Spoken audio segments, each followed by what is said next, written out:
Hey everyone, this is Daniel from PhoneArena with the HTC One S, the middle child in the new HTC One lineup of Android ice cream sandwich phones. An incredibly thin phone for a 4.3 incher. It's just 0.3 inches, 7.8 millimeters thin. As you can see, it's almost uniformly thin throughout, except for this slight bulge here, where the 8 megapixel camera lens is with the adjacent LED flash. The phone is entirely made of metal. We have anodized aluminum in our blue version here, and there is a micro arc oxidation black version, which is supposedly stronger than stainless steel. What we have here is also very rigid anodized aluminum finished. The handset is very light, 4.2 ounces, 119 grams, despite the fact that it's made mostly of metal, save for these plastic parts here at the top and at the bottom. This here is soft touch plastic and regular plastic here in a slightly lighter hue than the body itself, the frame itself. This cap can be removed and you can reinsert a micro SIM card inside, but there's no micro SD card slot access, and the battery is non-removable, which is an unfortunate trend with newer Android handsets. Micro USB port here, standard audio jack at the top, and the power lock key, as well as the volume rocker here on the right hand side, which are very easy to feel and press with good tactile feedback. The AMOLED display on the HTC One S is 4.3 inches across, 540 by 960 pixels of QHD resolution. It is with a pentile matrix arrangement, which means that the image might look a bit pixelated to the trained eye, especially when showing green, for example. And also when you have zoomed in text. If you're not a fan of the pentile matrix arrangement, this will probably bug you, but normal smartphone user probably won't even notice. The screen is otherwise very bright with above 500 nits of brightness, which helps tremendously with outdoor visibility. You can work the interface comfortably under direct sunlight, which is a rarity in the smartphone world, and also it has very good viewing angles, as all OLED screens do. Very bright, vivid, but too oversaturated colors. It might look a bit tacky in the interface, but when you're watching videos, it's a joy to see such a deep contrast and such vivid colors. We won't be dwelling too much on the HTC Sense 4.0 interface, since we made a thorough video review, which you can find at phonearena.com. We just want to show you how peppy everything feels with the Snapdragon S4 dual-core 1.5 GHz processor. We were especially pleased with the Adreno 225 GPU, which showed very good frames per second results in benchmarks as well as in games. We have these vertical dots here that indicate the context menu button throughout the default apps in the Sense 4.0 interface. Coming very handy. You don't have to stretch your thumb all the way down to find the context menu key. You just press it quickly with your thumb here. Very suitable for one-handed operation. Unfortunately, outside of the default apps, these three vertical dots that indicate the context menu key move to the on-screen navigational strip at the bottom, making for two layers of navigational keys. This one and the capacitive keys underneath the display, which is a bit excessive. We'd like to see more phones with ice cream sandwich that have only on-screen keys. The virtual keyboard is very comfortable to work with, even in portrait mode. The keys are big enough and well spaced out, so we didn't have any problems with mistyping. As we said, even in portrait mode, and things get even better when we turn into landscape, of course. Let's have a look at the gallery now. The One S allows you to edit photos straight from the gallery. As you can see, you can crop rotate right, left, and also add a couple of effects to the photos in the gallery, including auto enhance, which makes the picture better according to the phone's graphics algorithms. You can also edit videos with the HTC One S directly here from the gallery. It only works with MPEG-4 files, although the phone plays DivX X80 right out of the box as well. You can do some basic trimming directly from the video player, which fires up the movie editor, an app that's supplied with the phone by default. As you can see, you can choose which frame to trim from, and basically that's most you ever do on your phone in terms of editing video. As we said, the phone plays DivX X80 files up to 1080p right out of the box. That's a full HD DivX file, and there are some other tricks in the video player. For example, you can capture a snapshot from the video which gets saved in the gallery. You can also watch full screen, adjust the screen brightness directly from the video player, and use the sound enhancer function, which fires up Beats audio if you have the headphones plugged in and boosts up the bass sound. You can lock the controls, and the video player also supports subtitles.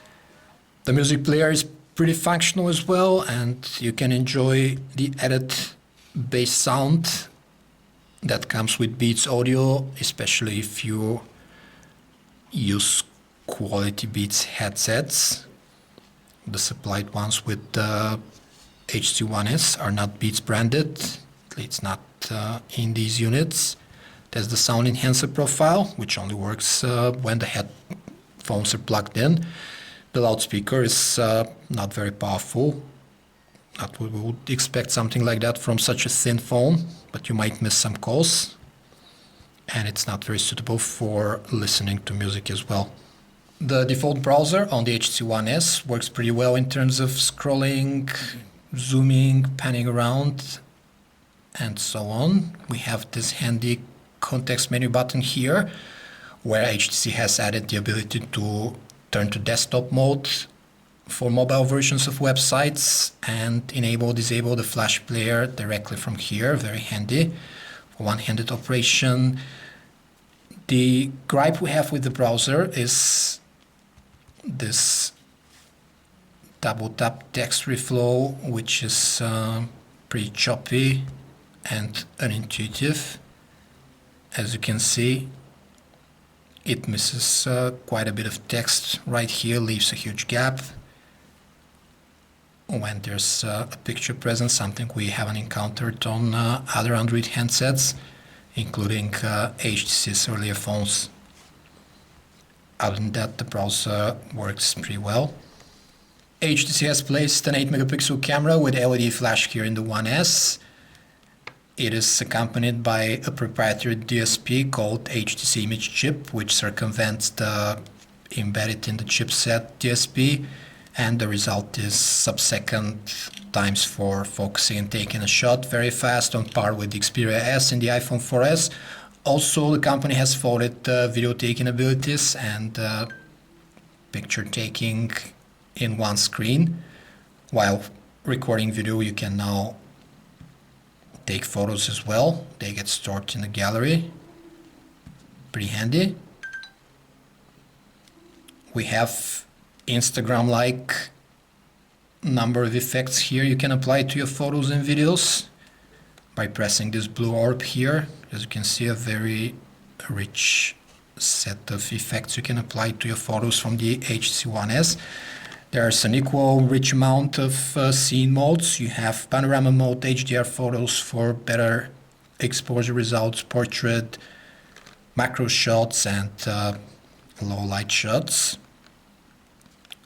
Unfortunately, we were unpleasantly surprised by the daylight photos from the HTC One S. They turned out very soft, lacking detail a lot, and a bit washed out with low contrast.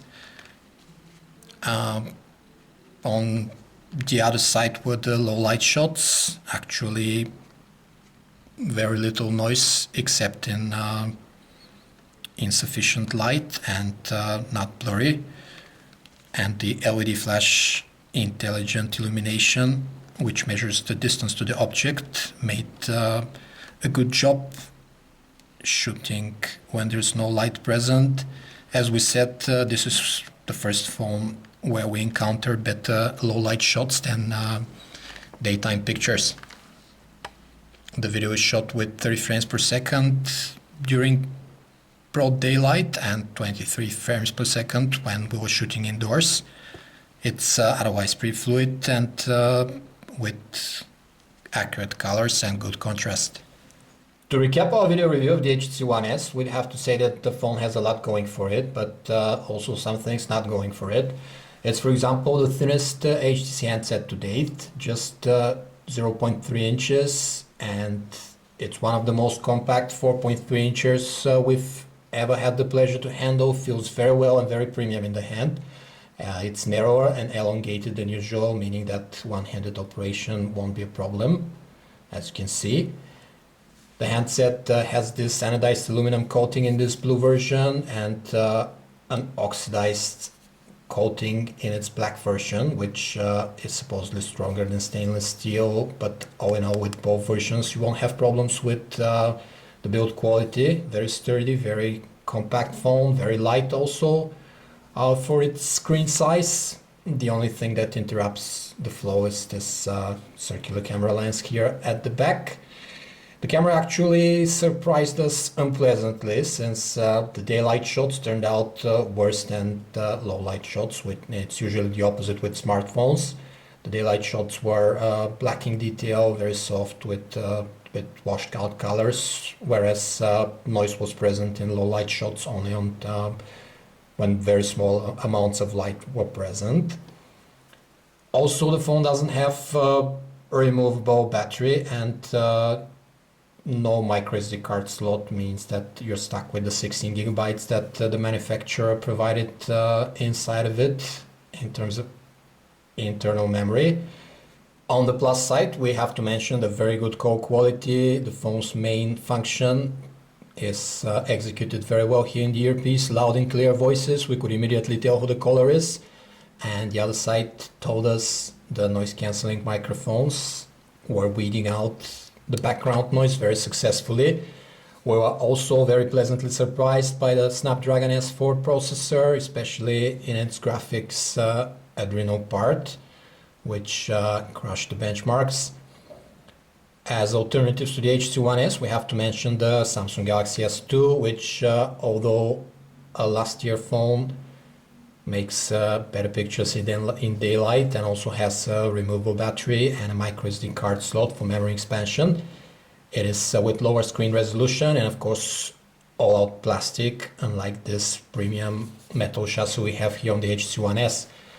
Also, the Sony Xperia S will be an alternative for just a few tens more than the One S starting price, and it has a highly finished, high resolution display with a very snappy camera as well. On the Windows Phone front, you can check the Nokia Lumia 800, 900 as an alternative with its polycarbonate unibody with jolly colors, but it has a lower spec hardware. This was a video review of the HTC One S from PhoneArena. For more information about this and other handsets, you can visit us at phonearena.com. Thanks for watching.